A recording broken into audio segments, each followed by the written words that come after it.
An EFTA is an expanded function dental auxiliary, and what they do in our practice is they actually restore teeth. So the dentist will prepare the tooth, and the dental auxiliary can come in and they actually will do the restoration of the tooth, so build the crown back up again. They should be very self-motivated. I think that they should have good manual dexterity. I think they should have a high level of attention to detail. And I think that they should be a person that is able to critique themselves. I was all excited about becoming an EFTA because I've been a dental assistant for over 30 years.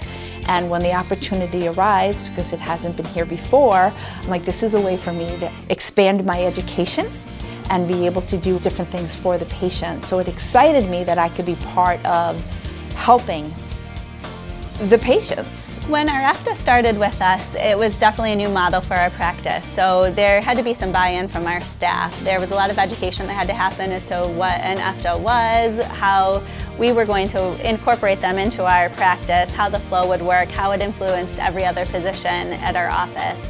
So at the beginning, it was mostly a learning experience for everybody in the practice. Our EFTA here at Goodwin went through an extensive amount of training, both in a school type setting and at our office shadowing to fulfill her hours to complete her certification.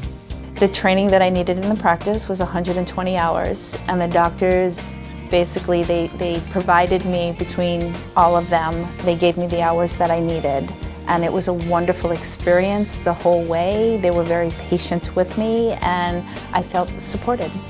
So if a practice is considering adding an EFTA, I would just make sure that the restorative volume is in the practice. So things that the EFTA would be able to do. So you need to have quite a large volume of restorative cases.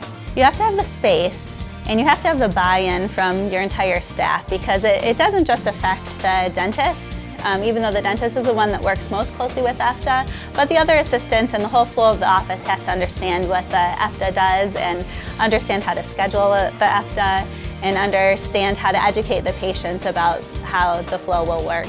In addition to the dentist and the EFTA, there also needs to be an assistant working with the dentist, and ideally an assistant working with the EFTA as well, to really maximize the efficiency of the procedure. Being an office with an EFTA, the doctors need to be patient in the very beginning, because we're slow at it in the beginning until we get our speed, until we get our confidence in doing what we're doing, because it's brand new to us. EFTAs have been accepted at Goodwin. The staff is wonderful. They've accepted having an EFTA. Patients have no problems having an EFTA. Once you get the flow down, it can flow really, really nicely. So if you ask me, was it worth it? I would say yes. It was definitely worth bringing an EFTA to our office. It has increased our efficiency, allows us to see more patients. It has decreased wait times for people to get in for appointments. Overall, it's been a wonderful experience for us here at Goodwin.